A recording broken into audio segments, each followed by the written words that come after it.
যে কোনো জিনিস শেখার একটা শুরু থাকে। প্রথম দিন একটা শিখলেন, পরে আস্তে আস্তে আস্তে আস্তে ধাপে ধাপে কিন্তু আপনি শেষ পর্যায়ে গিয়ে সাকসেসফুল হবেন।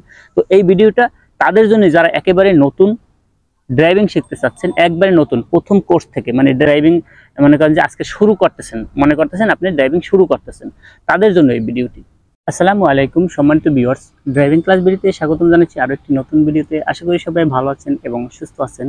আজকের আমার ভিডিওতে দেখাবো যারা একেবারে নতুন প্রাথমিক অবস্থায়, যারা এর আগে কখনো গাড়িতেই চড়েন নাই বা ড্রাইভিং শিখতে চাচ্ছেন কিন্তু কখনো গাড়ি সম্পর্কে কোন জিনিসটার কি নাম, যেমন ধরুন আমি যখন প্রথম ড্রাইভিং শিখতে আসছি, কিন্তু আমি এসে গাড়িতে বসার পরে আমার ওস্তাদ যে ছিল সে আমাকে বলতেছিল যে স্টিয়ারিং হুইল যেটা ধরে আমরা গাড়ি সাধারণত ডান বাম করি, ঘুরাই আর কি, তা ওইটা সম্পর্কে আমাকে বলছিল যে এইটার নাম কি। তা আমি যেটা জানি সোজা সাপটা ওটা বলে দিছি যে এটার নাম ওস্তাদ ব্রেক। তা ওস্তাদ হেসে দিচ্ছে, ওস্তাদ বলছে যে না, এটা ব্রেক না, এটার নাম হচ্ছে স্টিয়ারিং হুইল। তখন ওস্তাদ যে বলছে আমাকে যে এটা স্টিয়ারিং হুইল, এটা ব্রেক না, তাহলে এটা কিন্তু আমি সাধারণত ব্রেক জেনে আসছি। তখন আমার মাথায় কাজ করছিল তাহলে ব্রেক কোনটা, আমি তো এইটারে ব্রেক জানছি, তাহলে ব্রেক কোনটা, তাহলে আমি যেটা এতদিন জেনে আসছি যে এটা ব্রেক, তা ওস্তাদ বলছে যে না এটা ব্রেক না, এটা স্টিয়ারিং হুইল, তাহলে ব্রেক কোনটা। তারপরে ওস্তাদে বলার পরে আমি বুঝতে পারছি যে আসলে ব্রেক কোনটা। তা সেই সমস্ত বিষয় নিয়ে আসলে না জানারই কথা, যারা কখনো গাড়িতে ওঠে না, এমনকি গাড়িতে চড়েও নাই, কিন্তু ড্রাইভিং শিখতে চাচ্ছেন বা শিখতে চায়। আমি যখন ড্রাইভিং শিখেছি এর আগে আমি কখনো প্রাইভেট কারে চড়ি নাই, কোনো গাড়িতে উঠি নাই।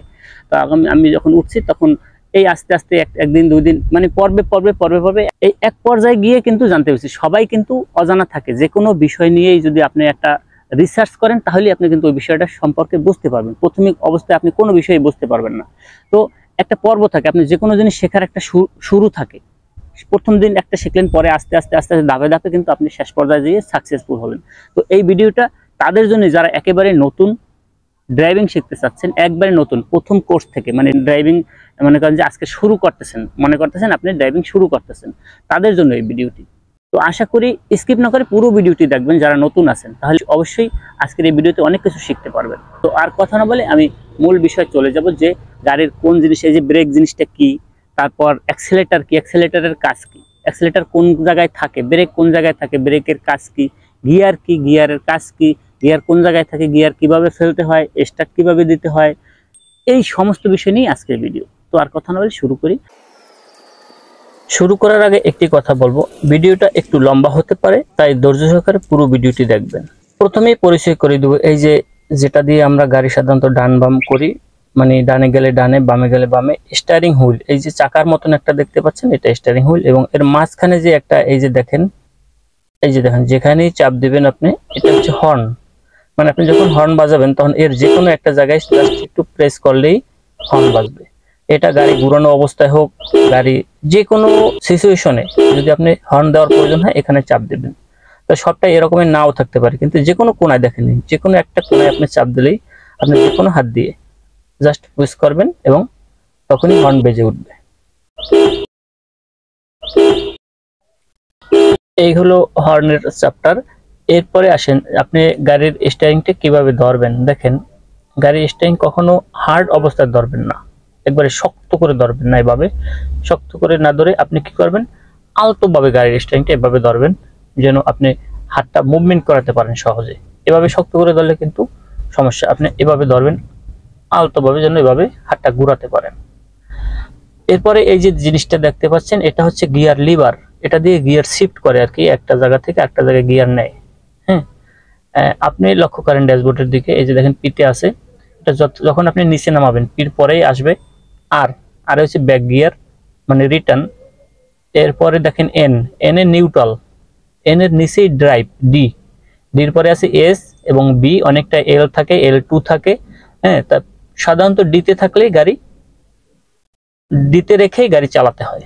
এই যে দেখেন, প্রথমে পি থেকে যখনই আনবেন আরে আনলে যেন ব্যাক ক্যামেরাটা চালু হয়ে যায়, পিছনের সবকিছু দেখা যায়। পিছনে একটা ক্যামেরা আছে, গাড়ির পিছনে কি আছে সব দেখা যায়। এরপরে নিউট্রাল এনে থাকলে গাড়ির সামনেও যাবে না, পিছেও আসবে না, যতই পিক আপ দেন, এটা মানে কোনো গিয়ারে না। এরপরে ডিতে দিয়ে আপনি সারা বাংলাদেশ, সারা পৃথিবী ঘুরতে পারবেন। ডি মানে ড্রাইভ, এই যে দেখেন ড্যাশবোর্ডে ডি দেখা যাচ্ছে। গাড়ি ড্রাইভ করতে হলে ডিতে রেখেই আপনি সব দিকে মুভমেন্ট করতে পারবেন। এরপরে আপনি ডিতে রাখার পরে হ্যান্ডব্রেকটা এভাবে ছেড়ে দিবেন। এই যে দেখেন হ্যান্ডব্রেকটা এভাবে সাধারণত থাকবে, এটা দিলে হ্যান্ডব্রেক চাকাটা আটকে থাকে, চারোটা চাকা আটকে থাকে। এটা যখন আপনি রানিং করবেন ঠিক তখন ডিতে রাখার পরে আপনি একটু চাপ দিয়ে নিচের দিকে ছেড়ে দিলেই হ্যান্ডব্রেকটা ছেড়ে যাবে। এবং হ্যান্ডব্রেক ছাড়ার পরে আপনি যদি হাত পা থেকে ব্রেকটা ছেড়ে দেন তাহলে গাড়ি রান করতে শুরু করবে, ব্রেকটা ছাড়লেই গাড়ি হাঁটা শুরু করবে। আচ্ছা, এরপরে লক্ষ্য করুন পায়ের দিকে নিচে দুইটা প্যাডেল দেখতে পাচ্ছেন। অটো গাড়ির ক্ষেত্রে দুইটা থাকে এবং ম্যানুয়াল গাড়ির ক্ষেত্রে তিনটা থাকে। তো আমরা অটো গাড়ি যেহেতু এটা, এই যে প্যাডেলটা দেখতে পাচ্ছেন এটা হচ্ছে ব্রেক এবং এটা হচ্ছে অ্যাক্সেলেটর। অ্যাক্সেলেটর দিয়ে গাড়ি রান করা, এটা যত চাপ দেবেন গাড়ি তত ভাগবে, জোরে যাবে এবং এটা প্রেস করলে গাড়ি দাঁড়িয়ে যাবে, ব্রেক হয়ে যাবে। দেখেন পাটা একই জায়গায় রাখতে হবে এবং যাতে ডান বাম করতে পারেন। এই যে যখন ডানে নেবেন ডানে, বামে আনলে বামে, এমন একটা জায়গায় রাখতে হবে যে পায়ের গোড়ালিটা যেন নাড়াতে না হয়। হ্যাঁ, আপনি একই জায়গায় রেখে ডানে এবং বামে মুভমেন্ট করতে পারেন, ঠিক এভাবে মাপ ঠিক রাখবেন। এবং বা পাটার আপনার কোনো কাজ নাই, এই বা পাটা খালি জায়গায় এভাবে রেখে দেবেন। এটা কিন্তু আপনি ভুলেও এই দুই পা দিয়ে দুইটা চালাতে যাবেন না, বা পাটা শুধু রেখে দেবেন, এটার কোনো কাজ নাই অটো গাড়ির ক্ষেত্রে। শুধু ডান পা দিয়ে আপনি এটা দিয়ে বাড়াবেন, এটা দিয়ে কমাবেন। এই যে এটা ফুল ব্রেক করলে আপনার গাড়ি দাঁড়িয়ে যাবে এবং এটা ফুল প্রেস করবে, যতই প্রেস করবেন গাড়ির স্পিড তত বাড়তে থাকবে। হালকা দেবেন গাড়ি হালকা বাড়বে, ফুল প্রেস করবেন গাড়ি দ্রুত বাড়বে। এবং এটা দিয়ে আস্তে আস্তে আপনি গাড়ি দাঁড় করাবেন, যেটা ব্রেক প্যাডেল বলে এটাকে।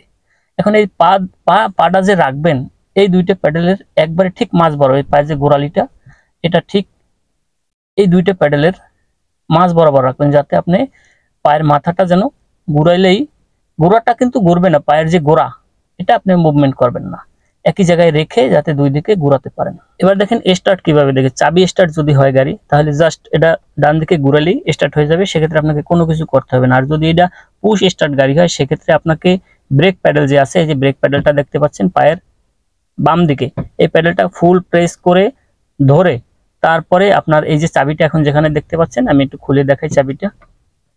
এই চাবিটা এখানে থাকবে না, ধরেন এই চাবিটা ঠিক এই জায়গাটাই একটা পুশের মতন থাকবে, লেখা থাকবে স্টার্ট এবং স্টপ। আপনি সেম জায়গায় এই বাম পাশেও থাকতে পারে অথবা ডান পাশেও থাকতে পারে, লেখাই থাকবে স্টার্ট এবং স্টপ। সেম জায়গায় ব্রেকে ফুল প্রেস করে জাস্ট একটু চেপে ধরবেন, গাড়ি স্টার্ট হয়ে যাবে, কিন্তু ব্রেকে পা রাখতে হবে। আর যদি চাবি গাড়ি হয় সেক্ষেত্রে আপনার ব্রেকে পা রাখতে হবে না, জাস্ট এভাবে ঘুরিয়ে যদি আপনি এই যে একটা দুইটা তিনটা এরপরে আরেকটা দিলেই গাড়ি স্টার্ট হয়ে যাবে। তো এটা আস্তে আস্তে দেওয়ার দরকার নেই, একবারে দিলে সবগুলোই হয়ে যাবে এবং গাড়ি স্টার্ট হয়ে যাবে, এতে ব্রেক করার প্রয়োজন হবে না। এবার একটু লক্ষ্য করেন, এই যে গিয়ারটা দেখেন আসতেছে না, স্টার্ট কিন্তু দিছি কিন্তু এটা আসতেছে না, এটা কেন আসতেছে না একটু লক্ষ্য করেন। এটা ডিতে আনতে হবে, ডিতে এনে কিন্তু গাড়ি রান করাতে হবে। তো এটা আনার জন্য আপনাকে আবার এই যে চাবি স্টার্ট হোক আর পুশ স্টার্ট হোক, আপনাকে ব্রেকে পা রাখতে হবে। ব্রেকে পা রাখলে কিন্তু গিয়ারটা শিফট করে না। তো ব্রেকে পা রাখার পরে এখন যদি এটা আপনি আনতে চান দেখেন স্বাভাবিক একবারে নর্মাল চলে আসবে, ঠিক আছে। তো এইটা আপনি একটু খেয়াল করবেন, নতুন যারা তাদের কিন্তু এগুলো জানার দরকার। আবার এখান থেকে বেশি আনলে এসে নিয়ে আসবেন না, এসে নিয়ে আসলে কিন্তু গাড়ি ভাগবে না। এটা ডিতে আপনার যদি সন্দেহ হয় নতুন অবস্থায় থাকেন আপনি এই ডিসপ্লেতে দেখে নেবেন, এই যে পিতে আছে RND, আপনার নতুন অবস্থায় ডিসপ্লেতে দেখে শিওর হয়ে নেবেন যে আপনার গিয়ারটা ডিতেই আছে। এরপরে গিয়ারটা ডিতে দেওয়ার পরে আপনি হ্যান্ড ব্রেকটা ছেড়ে দিতে হবে। এই হ্যান্ড ব্রেকটা প্রথমে এভাবে চাপ দেবেন, তারপর উপরে টান দিয়ে নিচের দিকে ছেড়ে দিলে এরপর কিন্তু গাড়ি ব্রেক ছেড়ে দিলেই গাড়ি ভাগবে, দেখেন। আর যে গাড়িতে এইটা না থাকবে দেখবেন আপনার এইখানে এটা নাই, সেই গাড়িতে বসবেন এই বাম পায়ের এখানে এই যে ব্রেক প্যাডেল আছে, ঠিক এরকম একটা ছোট্ট প্যাডেল এই জায়গাটায় আছে, এই জায়গাটায় জাস্ট পুশ করবেন, পুশ করে ছেড়ে দিলেই হ্যান্ডব্রেকটা ছেড়ে যাবে। মানে এটা একবার পুশ করলে হ্যান্ডব্রেক হয়, আরেকবার পুশ করলে হ্যান্ডব্রেক ছেড়ে যায়। তো এটা এলিয়ন প্রিমিও নতুন যত গাড়ি আছে সেগুলো আছে। এইখানে আপনি তাকাইলেই বুঝবেন যেখানে হাতের এই হ্যান্ডব্রেকটা নাই সেই সব গাড়িতে বাম পায়ের কাছে, হ্যাঁ বাম পায়ের কাছে এরকমের একটা প্যাডেল থাকবে, জাস্ট এটা আপনি একটা প্রেস করে ছেড়ে দিবেন, তাহলে হ্যান্ডব্রেকটা ছেড়ে যাবে।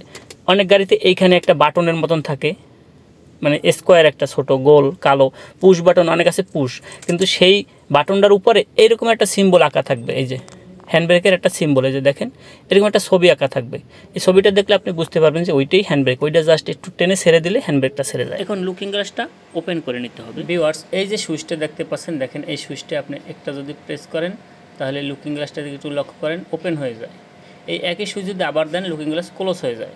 দেখেন আমার গাড়ি রান করার জন্য সমস্ত প্রক্রিয়া শেষ। এখন কিন্তু আমার ব্রেকে পা রাখা আছে, হ্যান্ড ব্রেক ছাড়ছি, গিয়ার ড্রাইভে দিছি। এখন যদি আমি ব্রেকটা জাস্ট একটু ছাড়লেই গাড়ি হাঁটা শুরু করবে। আমার এই যে অ্যাক্সিলেটার দেওয়ার প্রয়োজন হবে না। আর যদি দেই তাহলে গাড়ি আস্তে আস্তে দ্রুত বাড়বে, মানে পাটা ব্রেক থেকে উঠালেই গাড়ি হাঁটা শুরু করবে। আর যদি আমি অ্যাক্সিলেটার দিই, মানে পিক আপ দিই, তাহলে আমার প্রয়োজন অনুযায়ী রান করবে। তো প্রয়োজন অনুযায়ী রান করার আগে আরেকটা জিনিস লক্ষ্য করতে হবে। এই যে একটা দেখতে পাচ্ছেন স্টিয়ারিংয়ের হাতের ডান পাশের নিচের দিকে, এটা হচ্ছে ইন্ডিকেটারের স্টিক। এই দেখেন আমি উপরের দিকে তুলছি, তার মানে বাম দিকে ইন্ডিকেটার জ্বলছে। এই লুকিং গ্লাসে দেখা যাবে যে বাম দিক থেকে কোনো গাড়ি আসতেছে কিনা। এবং আমি যদি এইটারে নিচের দিকে নামাই, এই যে দেখেন নিচে নামাইলে আমার ডান দিকের ইন্ডিকেটারগুলো জ্বলবে, মানে সংকেত বাতি। এটা দেওয়ার কারণ হলো আমি পিছনের গাড়ি জানে বুঝতে পারে আমি ডানে যাব যখন, তখন এইটা নিচের দিকে নামাবো, বামে গেলে উপরের দিকে উঠাবো। এবং লুকিং গ্লাস তো অবশ্যই ফলো করতে হবে আমি রান করার আগে। ধন্যবাদ শেষ পর্যন্ত সাথে থেকে ভিডিওটি দেখার জন্য। আজকের মতো এখান থেকে বিদায় নিচ্ছি। দেখা হবে আবারও পরবর্তীতে নতুন ভিডিও নিয়ে। সে পর্যন্ত সকলে ভালো থাকবেন, সুস্থ থাকবেন। আসসালামু আলাইকুম ওয়া রাহমাতুল্লাহ।